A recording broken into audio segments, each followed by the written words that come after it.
Well, now we know why Billy Eppler stepped down as the Mets general manager. It's because of the use of the Phantom IL. I'll discuss on today's show. You are Locked On Mets, your daily New York Mets podcast. Part of the Locked On Podcast Network, your team every day.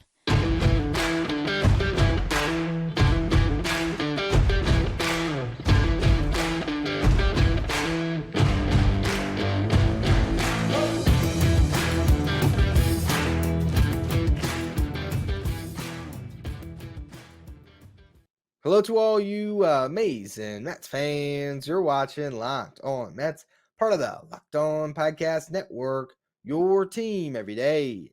I'm your host, Ryan Finkelstein. If you want to find any of my work, follow me on Twitter at FinkelsteinRyan. Also find some of my writing at justbaseball.com, where I work as the managing editor.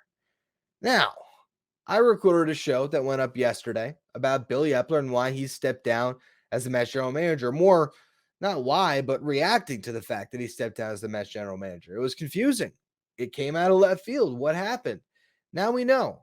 Billy Eppler is under investigation by Major League Baseball for his use of the Phantom IL this year. And I'm only smirking and laughing a bit because when it comes to the Phantom IL use by the New York Mets this season, I have one word for you. Duh. Like, is anyone surprised that the Mets are using the Phantom IL? And are they the only team in Major League Baseball that use the Phantom IL? I strongly doubt it. This is one of those sort of commonalities in baseball that at times a team might need an extra arm. And if you were going to ask a pitcher who's, up and down from AAA in the big leagues, who just gave you, 4 innings and mop up duty of a game, and you say, hey, would you like me to designate you for assignment, okay, to get you off our 40-man roster so I can get another arm up here?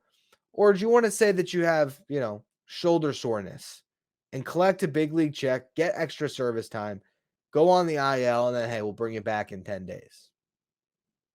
Which is it? Which would you prefer? And that's what happens. It's common practice in baseball, but the Mets apparently are being made an example of, or at least Billy Eppler is, because there was someone that tipped off Major League Baseball. The Mets used the Phantom IL this year, which then sparked an investigation. All of a sudden, guess who's stepping down from his post as the Mets general manager? There's a couple interesting stories out there. The first one that I want to look into here is the one from ESPN from Jeff Passan, where he's explaining the situation, right? Talking about, first he's explaining to his readers just what the Phantom IL is, which I just basically did that. Here's where it gets interesting. Okay. He talked to multiple heads of baseball operations departments, and they told ESPN they would not consider Phantom IL use an offense worthy of resignation, though they acknowledge it could signal a crackdown by the league on the practice. Then it gets into the numbers on the Mets and their IL use. So the Mets placed 25 players on the IL, a total of 28 times, according to ESPN stats and information. That ranks 16th among MLB teams. Number one is the San Francisco Giants with 46 IL placements, 18 more than the New York Mets. Were they hurt more? Is that what it was? Or are they another team that could have been using the Phantom IL? There's the Reds 45 times, the Angels 42 times. The Astros this year had the fewest players that hit the IL, according to Passan, 14. You have the Guardians at 17, the Mariners and Diamondbacks at 18. So those were healthy teams. The Mets this year had their fair share of injuries, and a lot of them were real. Where there's some fake ones, probably. Not probably, definitely. Because in Andy Martino's story, he flatly says the Mets used the Phantom IL this year. But his story was interesting to me on another level. He was talking about what was going on in the front office the last couple of days. So he opens his story for SNY saying, earlier this week, Mets general manager Billy Eppler and new president of baseball operations David Stearns began the work of combining their list of candidates for the team's managerial vacancy in addition to other key jobs in the organization. There were also practical considerations to deal with, like who would work in which office. According to a Mets employee, Stearns told Eppler to keep the big room. He would work in a smaller office nearby. They were ready to move forward together as a team. Then came the shocking news that Major League Baseball had opened an investigation into Eppler for improper use of the injured list. And then essentially he stepped down He also talks about how we're not sure who the source was that tipped off Billy Eppler. It's anonymous, but that's still something to monitor. He calls it that parlor game will go on for quite a while trying to figure out who ratted on Billy Eppler. Ultimately, with this information coming to light, to me, seems like Billy Eppler fell on his sword for the New York Mets. That he could have stuck it out, let Major League Baseball have their investigation. Maybe some blowback would have happened on the franchise, maybe not, and that still could happen. There is still that chance that something is going to happen from this. As far as, I don't know, what type of punishment could be levied on the Mets. If they really made an example out of them, that'd be absolutely ridiculous because go ahead and investigate your other 30 teams. And I guarantee you're going to find a handful that have very similar instances than what the Mets pulled off this year as far as the Phantom IL. But I digress on that. Billy Eppler in this situation, his statement suddenly makes more sense. His initial statement was he wanted to give Stearns a clean slate. Clean slate is not having this get in his way, not having this investigation be a problem. So now Major League Baseball is going to have an investigation. Billy Eppler has to, be part of this investigation, cooperate with it. We'll see what the fallout is, but he's removed himself from the situation so David Stearns can do his job.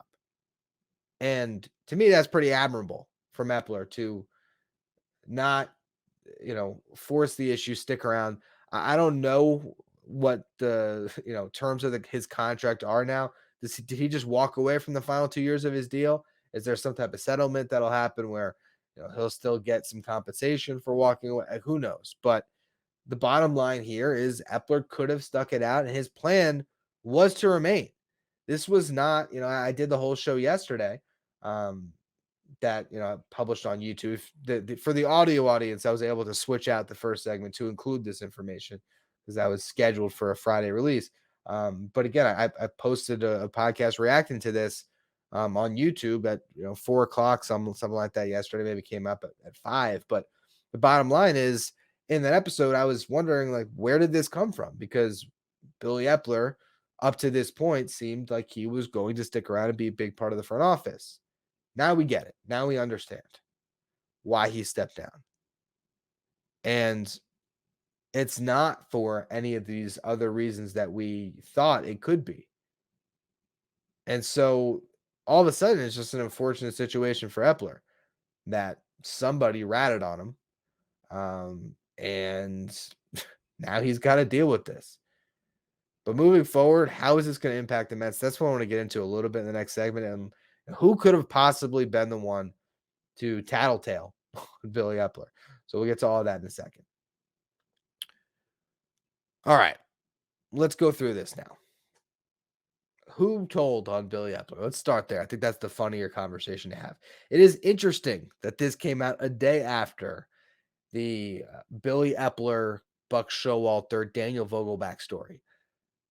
Now, on yesterday's show, I was pretty clear that I thought the source for Mike Puma on that story was Buck Showalter because, well, it was a story written very clearly in the perspective of Buck Showalter. And then to even confirm that further, Mike Puma today is, reporting on how Buck Showalter is not ready to retire and he wants the Angels job, which is pretty much the worst manager job in the sport right now. Like, that's a horrible situation he's ready to walk into because he wants to stick in the game. And so he's making it known through Mike Puma, which then makes it clear where that other story came from. Does that mean that Buck Showalter is going scorched earth and it's Buck Showalter that tattled on Billy Eppler? Because certainly he would know what was going on with the Phantom IL. I doubt it. I think it's a leap to take because if he did that and then that information got back around, what front office is ever going to trust him to hire him as a manager again? Like, I don't think that his gripe with Billy Eppler was that strong. Maybe there is a chance that the other story didn't come from Buck Showalter. Maybe there is somebody that was let go by Billy Eppler in that front office, clearing that took place last month. That was it last month, in August at this point. I think it might have been August, which again, I think it was in August when they did clear out those front office members, and they were doing them a solid because it gave them time to interview for new positions around baseball. So I don't know if it's one of those people. I don't know if it's a player, right? Is there a Tommy Hunter out there or someone of that ilk who was shuttled back and forth this year that didn't like that he was put on the Phantom IL, so he ratted to Major League Baseball? I don't know. The question now is how does this blow back on the Mets, or does it blow back on the Mets? Like, what could Major League Baseball do? Hit Steve Cohen with a fine? I'm sure he wouldn't love it, but he wouldn't care. They could do that. And maybe they do. Maybe they just hit him with a fine. Do they hit him with the draft? That would be ridiculous, in my opinion. And it would be a clear message being sent to the other teams in baseball that we are not happy with anyone using the Phantom IL. So we're going to make an example out of the Mets and Billy Eppler. More likely, I would think it's, again, this is just pure speculation, but I imagine maybe it's the fine. Like Steve Cohen gets fined, and maybe Billy Eppler is like suspended for some time, or not able to take a GM position for a season. I don't know. For his manipulation of the Phantom IL. It's so ridiculous that this has gotten to the point there's an investigation on this. And this isn't just me. Like, while I think that Billy Eppler provided some value to the Mets front office, ultimately the fact that you have David Stearns in place and he has a chance to build out his own staff, I mean, I think it sets them back a little bit, but I don't think it's really going to drastically change the course of the next couple of years for the Mets that Epler's not there.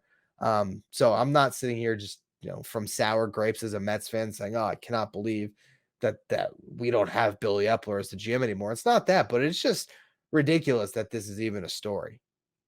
I mean, come on. The Phantom IL. Again, the San Francisco Giants. Let me go back. Was it 46 designations? Where's the investigation on Farr and Zaidi? Oh, because no one tattled on him. And whoever did, like, come on. Come on. Going and ratting out to Major League Baseball that Billy Eppler used the Phantom IL. And, he had the gall to do something that has been done in Major League Baseball forever. And the reason why it's done is because guess what? It's not bad for the player. It's not. The player gets to cash in a Major League paycheck a little bit longer. And they have to accept their placement on the Phantom IL to have it happen. You know what I mean? It's just part of the business of baseball. And hey, maybe they are trying to get it out. But again, easier solution, Major League Baseball. You want to fix the Phantom IL? Expand the rosters to 28. Do it. Expand the roster to 28 from the start of the season. Give teams an opportunity to carry a couple extra arms. And then this wouldn't happen as much. But then if you had to do that, you got to pay, in a collectively bargain sport where you have to get a sign off from the owners, all those small market owners would have to agree to pay 2 more Major League players. Like, you think Steve Cohen wouldn't jump at the opportunity to have 2 more roster spots to pay guys a Major League salary? Or that, name your big market team or your contending teams, the Dodgers, the Yankees, the Astros, and all these different teams that would love that flexibility on their roster. But, Oakland can't pay 2 more guys. So then you get to the Phantom IL situations, and then now suddenly there's blowback towards the Mets. Hopefully nothing comes of this.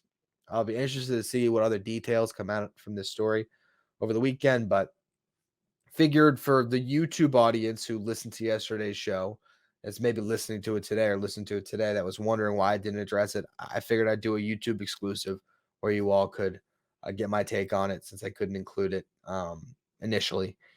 And we'll move on from there. That's going to be all for this edition of Locked On Mets. Make sure you follow wherever you get your podcasts. You also join our subtext. Link is in the description if you want to text me or get my text updates on everything going on with the Mets. Follow me on Twitter, Finkelstein Ryan, and follow the show. Locked On Mets.